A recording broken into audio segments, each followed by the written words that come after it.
දැන් අපි මීට කලින් කතා කළා පන්සිල් පද පහ රකින්න අමාරු වුණොත් මොකක්ද ඒකට විසඳුම කියලා.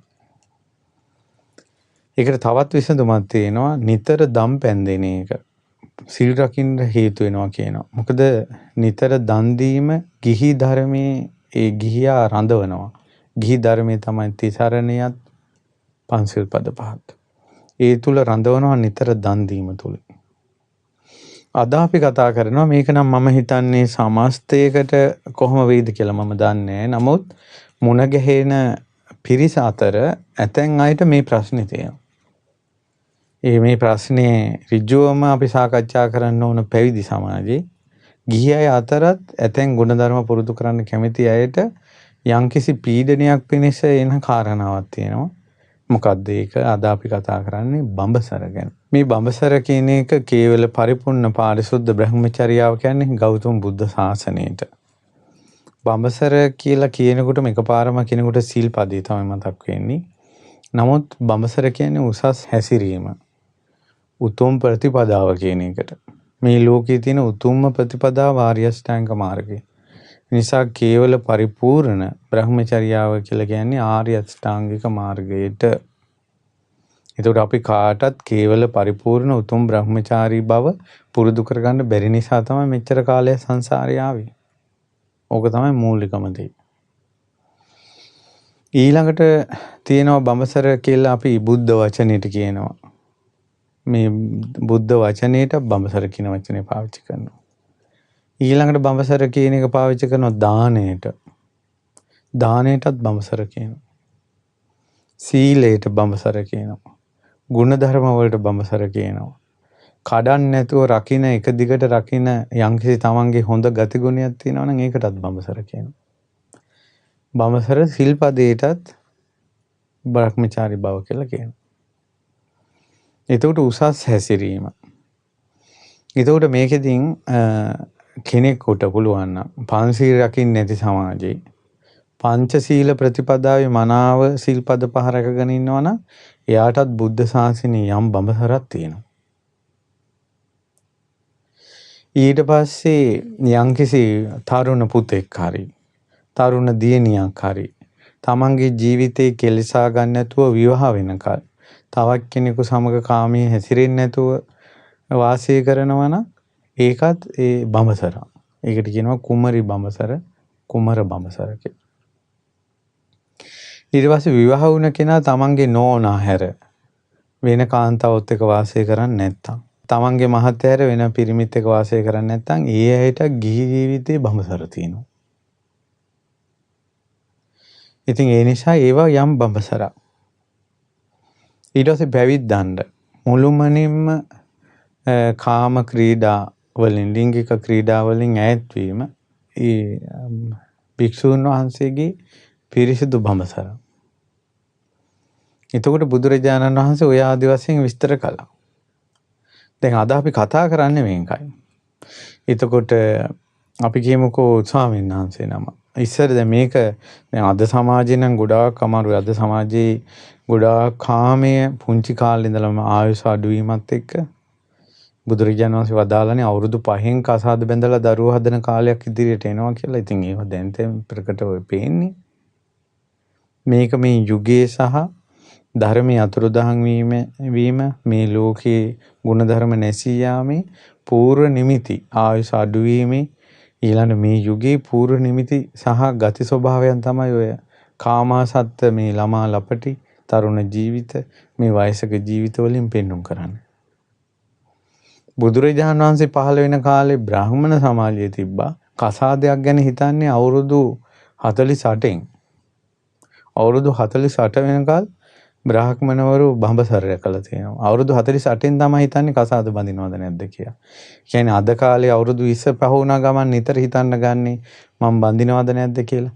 ඒ වගේ බුද්ධ කාලේ මීට අවුරුදු 2600කට කලින් කසාදයක් ගැන ඔළුවට වැඩිපුර ගන්න මේ අරන් තියෙන බ්‍රාහ්මණ සමාජයේ අවුරුදු 48න් රාජකුමාරවරු ඒ වගේ අවුරුදු 16න් විවාහපත් වෙලා තියෙනවා. මම මේ කියන්නේ කසාද බඳිනවද නැද්ද කියන එක ඒ සීමාව ඉක්මවා යන තැනට ඇවිල්ලා තියෙන අවුරුදු 48න්. ඒකට සූත්‍ර දේශනා තියෙනවා. මම සූත්‍ර දේශනා ඇසුරෙන් ඔය කිව්වේ. නමුත් අද කාලේ අවුරුදු 20 25 පයින්නකොට 30 පයින්නකොට කොච්චර කලබල වෙනවද මට කතාද බැඳ ගන්න බැරි වෙයි කියලා. ඉතින් ඒවා අපි පැත්තක තියමුකෝ. මං කියන්නේ ඒ කාලේ බඹසරක් රකින්න මිනිස්සුන්ට කොච්චර ආත්ම ශක්තියක් තිබ්බද? කියන්නේ අවුරුදු 50 කිට්ටු වෙන කල වගේ ලොකු ආත්ම ශක්තියක් තිබ්බා බ්‍රහ්මචාරී වෙන්න. නමුත් ඒ හැකියාව අද කාලේ අඩුයි. බුදුරජාණන් වහන්සේ වදාලා මේ ජම්බුද්දීපේ දඹදිව ඉපදෙන අයට උරුමයක් කිව්වා යාලට අදිෂ්ඨානෙන් බඹසර රකින්න පුළුවන්. ඒතර ප්‍රත්‍යන්ත දේශවල ඈත ජනපදවල ඉපදුණු මිනිසුන්ට බඹසර රකින්න හරි අමාරුයි. ඉතින් ඒ නිසා සමහර අය මේ බඹසර ගැන අහලා මේ තරුණ පුතාලට දූලට ගිහි පින්වතුන්ට ආසා හිතෙනවා අනේ අපිටත් බ්‍රහ්මචාරී සීලේ රකින්න නැත්තම් කියලා. ඒකට මේ සිල්පද රකින්න ක්‍රම පහක් තියෙනවානේ. කියන්නේ සීලේ රැකෙන ප්‍රകൃතියෙන් සීලේ රැකෙනවා. ඒ නිසා දැන් ඉන්න තරුණ සමාජෙත් ඇතන් ළමයි ඉන්නවා. ගිහි පින්වතුන් අතරත් ඇතන් ගිහි ඇත්තෝ ඉන්නවා. උපදින්ම සීලවන්තයි. කියන්නේ සමහර අයට එහෙම කාමයේ හැසිරීමට එහෙම අසහනයක් එන්නේ නැහැ. ස්වභාවයෙන්ම සිල්වත්. කච්චන මහරහතන් වහන්සේ දේශනා කරන එහෙමයි ඉන්නවා කියලා. ඉතින් ඒ වාගේ අයට මේ ධර්මයේ ඇහෙනකොට තමන්ගේ ප්‍රകൃතියම සිල් රකින්න පුළුවන්කම තියෙද්දි ඒ අයගේ ජීවිතේ හරි ලස්සනට යනවා ඉස්සරහට. කච්චන මහරහතන් වහන්සේ වදාළා සමහර අයට සිල් රකින්න පුළුවන් වෙන්නේ සමාදන් වුණොත්. සමාදන් වුණ නැත්නම් බෑ. ඔන්නේ ඉතින් උතුම් සීලී ගැන අහලා එයාලන ප්‍රകൃතියෙන් හොඳට මේ කියන්නේ සමාදන් වෙලා පන්සිල් රැකලා එයාලට හිතෙනවා සීලය තව දියුණු කරගන්න ඕන කියලා. එතකොට පොයේ දවසට බ්‍රහ්මචාරී වෙනවා. රැයි පහන් වනතුරු උතුම් සීලයක ඉන්නවා. 4 පොයට සිල්වත් වෙනවා. ඊළඟට ටික ටික කාලෙන් කාලෙට සමාදන් වෙලා සිල් රකිනවා. සමහර තරුණ ළමයි ඉන්නවා විවාහ වෙනකල්ම හොඳට බඹසර සීලය රැකගෙන ඉන්නවා සමාදන් වෙලා. එයාලා ඒක ගැන අහන්න නොතිබෙනකල් ඒව ගැන එයා උත්සාහ කළේ නෑ සීලය රකින්න. හැබැයි බණ අහන්න ගත්තට පස්සේ උත්සාහ කරනවා. එතකොට එයාලට සමාදන් වුණාම සිල් රැකෙන්න පුළුවන්. ඒකේ එයාලගේ හැකියාවක්. සමාදන් වීමෙන් රකින්න පුළුවන් එක. ඊළඟට තව සමහර අයට එහෙම සමාදන් වුණත් රකින්න අමාරුයි. මේ ලෝකේ හැටියක්. දැන් අපි මේ ජීවිතේ තේරුම් අරන් මේ ප්‍රශ්න වලට උත්තර හොයන්නේ පින්වතුනි. ඒතර කච්චන මහරහතන් වහන්සේ දේශනා කරනවා ඒ වාගේ අයට සමහරට සීලය රැකෙන්නේ ශ්‍රද්ධාවෙන්. රාහුල මහරහතන් වහන්සේගේ බඹසර, අඟුලිමාල මහරහතන් වහන්සේගේ බඹසර, මහා කස්සප මහරහතන් වහන්සේගේ බඹසර, ඊළඟට රහත් උත්තමාවියන්ගේ පිවිතුරු ජීවිතය, යසෝදරා මහෝත්තමාවියන්ගේ ජීවිතය, රහතන් වහන්සේලාගේ පවිත්‍ර බව, දබ්බමල්ල පුත්ත මහරහතන් වහන්සේ කියා සිටින්නේ මම හීනකින්වත් මෙවුන්දන් සේවනයක් දැකලා නැහැ කියලා. කියන්නේ හීනකින්වත් කාම සේවනයක් කියන එක දැකලා නැහැ. ඒ හිත් කොච්චර පිරිසිදුයිද, ඇස් කොච්චර පිරිසිදුයිද, මුඛය කොච්චර පිරිසිදුයිද නරක වචනයක් කියලා නැතුව, ශරීරය කොච්චර පිරිසිදුද නරක ඇසුරක් ලබලා නැතුව. ඒකට ඒවා ගැන අහනකොට පුදුම හිතෙනවා. අනේ අපිටත් ඒ වගේ උතුම් ජීවිතයක් ලබන්න නැත්තම් කියලා ඒ ප්‍රසාදයෙන් එයා උතුම් ජීවිතයකට එනවා බඹසරට. ඒකට එයාට එන්නේ ශ්‍රද්ධාව. තව සමහර අය තියෙනවා සමතය. සමතය කියන්නේ භාවනාව. එයා හොඳට භාවනා කරන්න ගත්තාට පස්සේ හිතේ කෙලෙස් අඩු වෙනවා. අසුභ භාවනාව, මෛත්‍රී භාවනාව, බුදුගුණ භාවනාව. එහෙම කරනකොට අර ඒ භාවනාවත් එක්ක හිතට අර රාගයෙන් පීඩා විඳින ගතිය නැති වෙනවා. ඔන්න සමත භාවනාවෙන් සිල් රකින්න පුළුවන් වෙනවා. ඊළඟට තව සමහර අය විදර්ශනාව කරනවා. එතකොට අනිත්‍ය බව, කාමී ආදීනව, ස්පර්ශයේ තියෙන අනිත්‍ය බව, සංඥාවේ තියෙන අනිත්‍ය බව, විඳින తాවකාලික සතුටේ තියෙන අනිත්‍ය බව. ඒව විදර්ශනා කරනකොට කාම ආසාව තුනී වෙලා යනවා. සිල්පද කැඩෙන්නේ නැතු වෙනවා. ඉතින් ඔහොම ක්‍රම පහක් තියෙනවා. එතකොට දැන් අපි මේ ගැන සාකච්ඡා කරමු. මොකද්ද මේ මොහොතේ එන ගැටලු වලට කොහොමද විසඳුම් කියලා. එතකොට අද සමාජයේ තරුණ සමාජයේ මම ওই ළමයින්ට, තරුණ ළමයින්ට, පාසල් ළමයින්ට ඔය දේශන පවත්තන ඒවා මම අධ්‍යයනය කරලා තියෙනවා. ඉතින් ගොඩාක් අය තරුණ ළමයිගේ ජීවිතවලට දෙන උපදේශ තමයි කාමයේ කියන එක පාලනය කරන්න එපා කියන එක. එයාලා කියන්නේ උඹලට හිතෙන දේවල් කරපල්ලා කියලා. මම ළඟදි දැක්කව මනෝවිද්‍යා උපදේශකවද්ද මන් දන්නේ දෙමව්පියන්ට උපදෙස් දෙනවා. ළමයිට කාමයේ සම්බන්ධින් දේවල් කරන්න ඕන තරම් පහසුව දෙන්න. එතකොට තමයි ඔයාලගේ ළමයිගේ මනස රිලැක්ස් වෙන්නේ කියලා. එතකොට අපිට ප්‍රශ්නයක් අපි කරන්න ඕනේ බුදු කෙනෙක් වදාළ උපදේශයක්ද මේ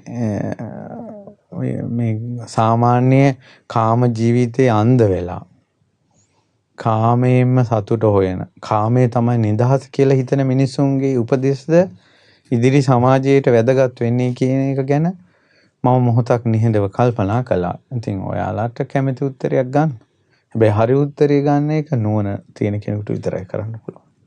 නමුත් මේ මිනිස්සුගේ ආත්ම දමනය කියන එක සංයමය කියන එක මිනිස්සුන්ට අවශ්‍ය දෙයක්. ඉතින් සාමාන්‍ය ලෝකෙට හිතා ගන්නවත් බෑ.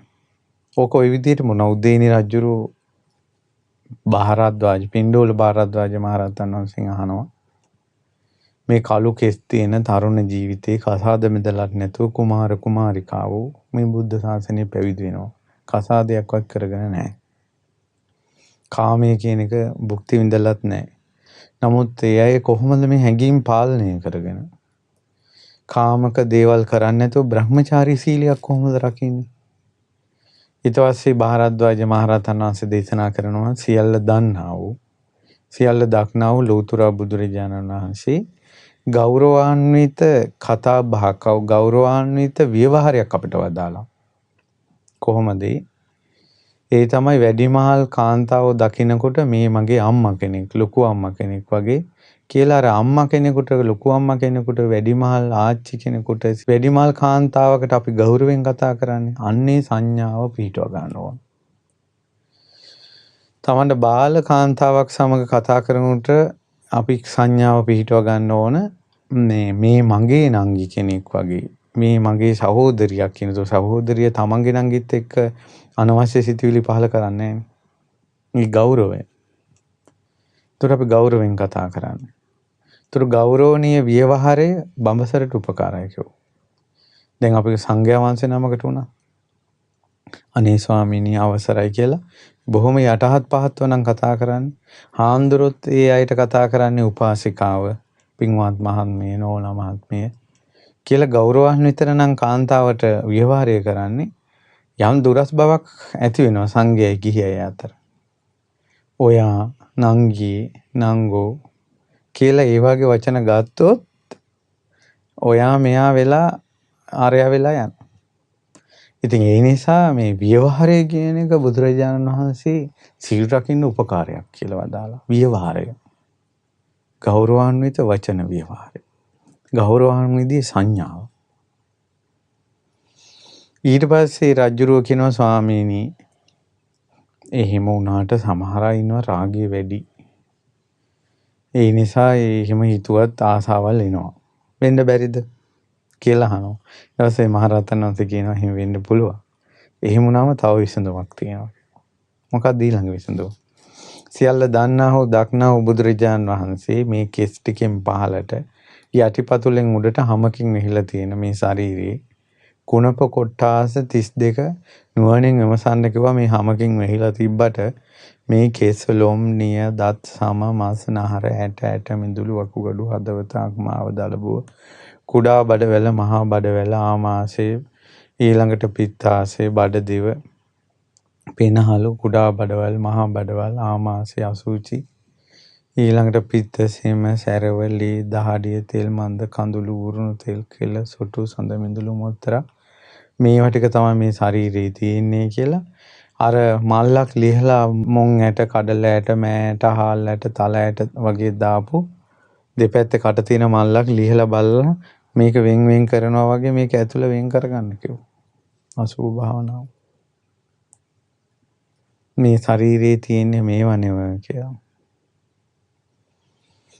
එහෙම භාවනාව කරනකොට මේ ශරීර කුණප කොට්ටාස 32 සිහි කරනකොට එහෙම අර කාම ආසාව කියන එක තුනී වෙලා යනවා. ගින්දරකට කුකුල් පිහටක් දැම්මොත් අර ඇකිලිලා යන්නේ. ඒ වගේ අර කාමුක ආසාව එහෙම ඇකිලිලා යනවා. හොඳට භාවනා වැඩෙනවා. ඊට පස්සේ රජුරු කියනවා ස්වාමීන් වහන්සේ භාවනාවල් කරාට සමහර අයට ඔය භාවනාවල් මේ හරියට කරගන්න බැරුව ඕකම අවුලක් කරගෙන භාවනා කරන්න යනවා කියලාම සුභ අරමුණු පීඨවගෙන ආසාවල් ඇති වෙන අවස්ථා නැද්ද? කියනවා යෝනිසෝ මනසිකාරය දෙන කෙනෙකුට එහෙම වෙනවා. ඒකට දැන් මොකද්ද විසඳුම? රහතන් වහන්සේ දේශනා කරනවා සියල්ල දන්නා වූ දක්නා වූ බුදුරජාන් වහන්සේ තමන්ගේ සීලය බඹසර උතුම් ජීවිතේ රැක ගන්න ක්‍රමයක් වදාළේ තමයි මේ ඉන්ද්‍රිය සංවරය. චක්කුණා රූපං දිස්වාන නිමිත්තග්‍රාහි හෝති නානු ව්‍යංජනග්‍රාහි යත්වාදිකරණ මේතං චක්කුන්ද්‍රියං අසංගතං විහරන්තං අවිජ්ජා දෝමනස්සං තමන්ගේ ජීවිතේ ලෝභ ගැටෙන එහෙම නැත්නම් අපේ හිත ඇවිස්සෙන අධිකරණ කියන්නේ අරුබුද ඇති වෙන විදිහට රූපයක් බැලුවට පස්සේ ඇති වෙනවා නම් හිත ඇතුලේ අරුබුදයක් එවැනි රූප බලන්නේ හිත ඇවිස්සෙන රූප බලන්නේ කන ඇවිස්සෙන රූප බලන්නේ හිත ඇවිස්සෙන ගඳ සුවඳ නාසයෙන් විඳින්නේ හිත ඇවිස්සෙන ස්පර්ශයන් කයෙන් විඳින්නේ හිත ඇවිස්සෙන අරමුණු හිතෙන් හිතා ඉන්නේ ඕක තමයි ඉන්ද්‍රිය සංවරය කියන්නේ. මේක බැලුවොත් ආසාව වැඩි වෙනවා කියලා හිතනොත් ඒක බලන්නේ. ඔයාගෙන හිටියොත් හිතේ ආසාවල් වැඩි වෙනවා කියලා හිතනොත් ඒක අහන්නේ. ওই සුවඳට මගේ හිතේ රාගය ඇති වෙනවා කියලා හිතනොත් ඒ සුවඳ ස්පර්ශ කරන්නේ. මේ විඳින්නේ. මේ කෑම කනකොට ආසාවල් ඇති වෙනවා කියලා හිතනොත් ඒක විඳින්නේ. ඔය පහසට මගේ හිත ඇවිස්සෙනවා වගේ කියලා හිතනොත් ඒ පහස විඳින්නේ. මේවා හිත හිටියොත් ආසාවල් හිතට එනවා කියලා හිතනොත් ඒක විඳින්නේ. කියනවා ස්වාමීනි ඕකනම් හරියටම හරිනේ මම වුණත් ස්වාමීනි රැකගත්තේ නැති ඉඳුරන් ඇතුව කිසිම සංවරයක් නැතුව ඔය ඔහේ අන්තපුරයට ගියාට පස්සේ බිසෝන්නාන්සලා දැක්කට පස්සේ මටත් උමතු බව වගේනවා හැබැයි යම් දවසක මම රාජකාරී ඔළුවේ තියාගෙන වැඩ කටයුතු ඔළුවේ තියාගෙන මේ මගේ අදාළ වැඩේට විතරක් රාජකාරී කටයුතු වලට මම අන්තපුරේ හරහා යන්නේන අවස්ථා තියෙනවා. ඒකට මට රාගෙ එන්නේ නැහැ. සියල්ල දන්නා වූ දක්නා වූ බුදුරජාණන් වහන්සේ අතිශයින්ම පිරිසිදු 100%ක්ම හරියන විසඳුම තමයි වදාළෝ ඉන්ද්‍රිය සංවරය කියලා. කියලා රජතුමා ගොඩාක් පැහැදෙනවා. බුදුරජාණන් වහන්සේ වදාළා බඹසරට ආසන්න කාරණය ඉන්ද්‍රිය සංවරය. කියන්නේ බඹසර රකින්න ආස කෙනෙක් අනිවාර්යෙන් ඉන්ද්‍රිය සංවරය කියන එක තමයි පුරුදු කරන්න ඕන. ඉන්ද්‍රිය සංවරයට ආසන්නම කාරණේ තමයි කව විසූක දර්ශන නරඹන්නේ නැති බව. දැන් බලන්න ඕනේ තරුණ දූල පුතාලා. ඔයාලා උතුම් සීලයක් රකින්න ආසයි නා. නමුත් ඔයාලගේ සීලයට හානි වෙන්නේ ඔයාලගේ ඉන්ද්‍රිය අසංවර වෙලා. ඉන්ද්‍රිය අසංවර වෙලා තියෙන විසූක දර්ශන අනිවාර්යෙන් ෆෝන් එක නිසා. එහෙම නැත්නම් ওই වල්පල් කතා, වල්පල් මැසේජ් ඕවත් එක තමයි හිත ඇවිස්සෙන්නේ. ඒතර ඉන්ද්‍රිය සංවරය නැති වෙනවා. ඉන්ද්‍රිය සංවරය නැතිවීම ඉවර වෙන්නේ සිල්පද කැඩිලා. ඒතර බඹසර කියන එකට ආසයි නම් ඒක දිහා නෙවෙයි ඇහ ගහගෙන ඉන්න ඕන. ඉන්ද්‍රිය සංවරය. ඉන්ද්‍රිය සංවරය අමාරු වෙන්නේ විසෝක දර්ශන නිසා. ඒ කියන්නේ හිත ඇවිස්සෙන වීඩියෝ, කතා, ඒවා දේවල් ඇසීම බැලීම. යාළුවන්ගෙන් එන මැසේජ්, යාළුවොත් එක්ක කරන chat ඒවත් එක්ක දැන් මම තරුණ සමාජයට කිය භික්ෂුන් වහන්සේලාට ඉතින් උතුම් බඹසර ගැන ස්වාමීන් වහන්සේලා මුළු ජීවිත කාලෙම හොයන්න ඕනේ ඒවා. හොයලා නිතර ගුරු උපදේශ ලැබලා අවවාද ලැබලා අනුශාසන ලැබලා හාමුදුරුවෝ තමන්ගේ ජීවිතය හදාගන්න එක කරගන්න ඕනේ. දැන් මම මේ ඔයාලගේ ප්‍රශ්න වලටනේ කතා කරන්නේ. මේකෙදී වෙන දෙයක් තමයි මම දැකලා තියෙනවා. මේ සමහර කුල්ලු කුරුට්ටෝ මේ සිල්පද වලට ආසාව හිතෙනවා. ඉතින් ආස හිතෙනවනේ ඉතින් කාට. ඒ සිල්පද ආස හිතනට උන්න මේක රැක ගන්න බෑ. ඉතින් දතකට කාගෙන සිල් රකින්න හදනවා කරගන්න බෑ බඹසර රකින්න එක. පස්සේ බමුණට අර පන්සිල් රකින්න එකට තියෙන සතුට සැනසෙල්ලවත් ඒකගේ හිතේ නෑ බඹසර රකින්න කියලා. ඒ නිසා ඒ වගේ අයට අපි නම් දෙන උපදේශය තමයි උඹලා පන්සිල් පද පහරකපල්ලා. පන්සිල් පද පහරකපල්ලා. උතුම් සීලයකට යන්න අවශ්‍ය නම් පොයේ දවසට හොඳට සිල් රකින්න, හතර පොයට හොඳට සිල් රකින්න, යොදාගත දින යොදාගෙන මම සතියක්මාරක් සිල් රකින්නවා කියලා සිල් රකින්න. ඊළඟට ඒ කාලේ ටික වැඩි කරගන්න. ඊළඟට මේ තනිකඩ ජීවිතේ තමයි බඹසරට ගොඩක් පහසු වෙන්නේ. ඉතින් ඒ නිසා ඒක ගැන හිතන්න ක්‍රමානුකූලව. සීලෙන් කියන එක දුක පීඩාව නෙවෙයි සීලෙන් උපදින්න ඕන. සීලෙන් උපදින්න ඕනේ විප්පසාර නොවන ගතිය. විපිලිසර නොවන ගතිය. ඔබ හරියට සීල් රකින්නවා නම් එහෙමයි. තව තියෙනවා සමහර අයගේ උප්පර වැට්ටි තියෙනවා. බඹසර මතින් දාන උප්පර වැට්ටි. මොකද්ද බඹසර මතින් දාන උප්පර වැට්ටි? සමහර කාන්තාව ඉන්නවා මිනිස්සේ අප්පිරියයි. ඉතින් එයාලට මේ වගේ බණක් ඇහිච්ච ගමන් ඒ මහනුසයා මොකද කරන්නේ? අර මනුස්සයට කියනවා මම බඹසර රකින්නවා කියලා වෙනම ඉන්නවා මේ අර බණ පිටින් දාලා. ඇත්ත කතාව මේ බණ මේ සංසාරයක් හෝ සීලයක් ගැන තියෙන කැමැත්ත නෙමෙයි මිනිහාගේ අප්පිරියකම. ඒගොල්ලෝ වෙනෙවුන් එක්ක මැසේජ් කරනවා chat කරනවා. සමහර මිනිහලත් තියෙනවා එහෙම. නෝනා අප්පිරියයි ඊට පස්සේ සීලයක් රකින්නවා බඹසර රකින්නවා මම කියලා. ඒගොල්ලෝ වෙන ගෑනොත් එක්ක chat කරනවා කතා කරනවා. මොකක්ද ඒ සීලය ඊටකොට? ඒ නිසා ඒවට කියන්නේ උප්පර වැට්ටි කියලා. ඒවට කියන්නේ මොසාවාදී කියලා. ඒකට කියන්නේ වංචාව කියලා. ඒකට කියන්නේ චපලකම කියලා. ඒකට කියන්නේ කපටිකම කියලා. බඹසර කියලා කියන්නේ නැහැ ඒකට. බඹසර කියන්නේ උතුම් දෙයක්, සාන්ත දෙයක්, අන් අයට සෙත් පතන දෙයක්, කාරුණික දෙයක්, දයාවන්ත දෙයක්. ඒ නිසා ගිහි ජීවිතය අවුල් කරගන්න තැනට අර කපටිකමේ ඊට පස්සේ අර මිනිස්සු තුනුරුවන්ටත් බයිනවා. මෙහෙම නෙවෙයි. කියන්නේ විවාහපත් වුණා ඒ සීලයක් රකින්නේ පන්සල් පද පහ. ඊට පස්සේ යාලා පොයට, එහෙම නැත්නම් හතර පොයට. එහෙම නැත්නම් යාලා යොදාගත් දින සති හමාර. ඒ විදිහට තමයි දෙන්න දෙමල්ලෝ කතා වෙලා තමයි උතුම් සීල ආරක්ෂා කරන්නේ.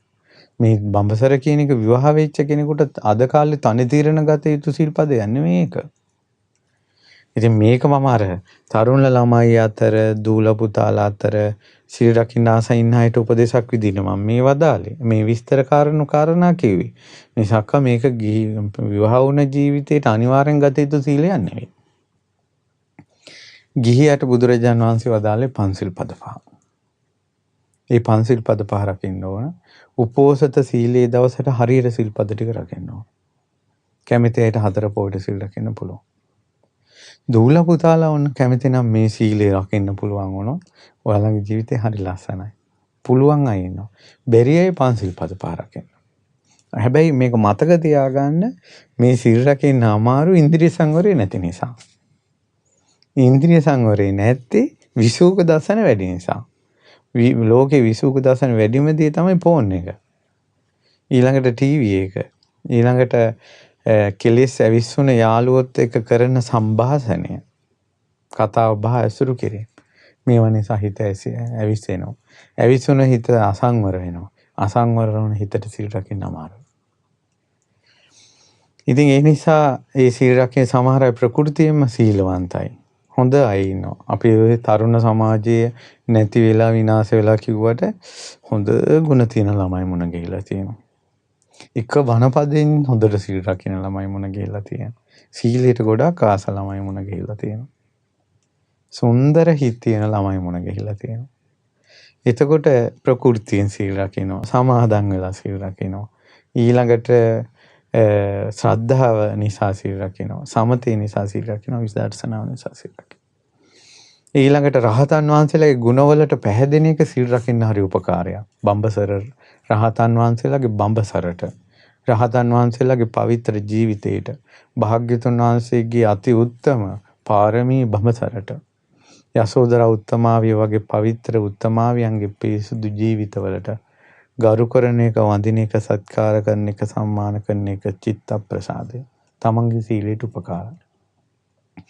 ඊළඟට සුවඳ මල් පූජා කරලා මේ වගේ පිවිතුරු ජීවිත අපිට ලැබේවා. සුවඳ පතුරවලා සීල සුගන්ධයේ, ගුණ සුගන්ධයේ පැතිරෙන ජීවිතයක් අපට ලැබේවා. සිසිල් පැම් පොදලා රාග ద్వේෂ මෝහෙන් ගිනි ගන්න නැති සිසිල් වූ හදවතක් මට ලැබේවා. බෝමලු සෑමලු අතුපතු ගාලා මේ මලු පිරිසුදු වුණා වගේ මගේ හිතත් පිරිසුදු වේවා කියලා. සිල්වතුන්ට ගුණවතුන්ට වැඳලා පුදලා සත්කාර කරලා සිල්වතුන් ගුණවතුන් රකින්න යුතුන් ජීවිත අපිටත් ලැබේවා කියලා. ඒ වගේ ප්‍රතිවිරුද්ධ කර්ම උපද්දවන්න පුළුවන්. ප්‍රතිවිරුද්ධ කර්ම උපද්දවන්න පුළුවන්. රහතන් වහන්සේලාට කරන විශේෂ සත්කාර පූජා. ඒ කියන්නේ මේ පෞගිය කාලේ අපි ධර්ම දේශනා කරද්දී රාහුල මහරහතන් වහන්සේගේ පවිත්‍ර බව ගැන කිව්වේ. ඒ රාහුල ස්වාමීන් වහන්සේ ඉපදිලා ඇස් දෙක අරිනකොටම දැක්කේ කාමයේ අතහැරපු අම්ම කෙනෙක්. කසාවත් දරාගත් අම්ම කෙනෙක්. ඊට පස්සේ තාත්තා විදියට දැක්කේ බුදු කෙනෙක්. කොච්චර ඇස් පිරිසුදුයිද? පවිත්‍රයි. කේවල බ්‍රහ්මචාරි. අවුරුදු 7 ජීවිතේ කිලිටි වෙලා නැහැ. එතන ඉඳලාම බ්‍රහ්මචාරි. ඒකයි දැන් එල්පිටිය මහමෙවුනා භාවනාසුපි රාහුල මාසය හදනවා. ඒකයි මම ඔය කොල්ල කෙල්ලන් කියන්නේ උඹලා ගිහිල්ලා ගඩොලක් හරි තියලා උතුම් ජීවිතයක් පතපල්ලා කියලා. අපගේ ආනන්ද ස්වාමීන් වහන්සේ පවිත්‍ර ජීවිත. අවුරුදු 25ක් බුදුරජාණන් වහන්සේට උපස්ථාන කළා. රාග සිතක් ඇවිල්ලා නැහැ. ද්වේෂ සිතක් ඇවිල්ලා නැහැ. හිංසා සිතක් ඇවිල්ලා නැහැ. බුදුරජාණන් වහන්සේගේ ශරීරයේ අතින් මෙහෙම ස්පර්ශ කළා. සිරිපා අතින් මෙහෙම වැන්දා. බුදුරජාණන් වහන්සේගේ පාත්‍රය අතට ගත්තා. බුදුරජාණන් වහන්සේගේ සිවුර අතට ගත්තා. බුදුරජාණන් වහන්සේ වඩින මාවතේ පිටිපස්සෙන් ගියා.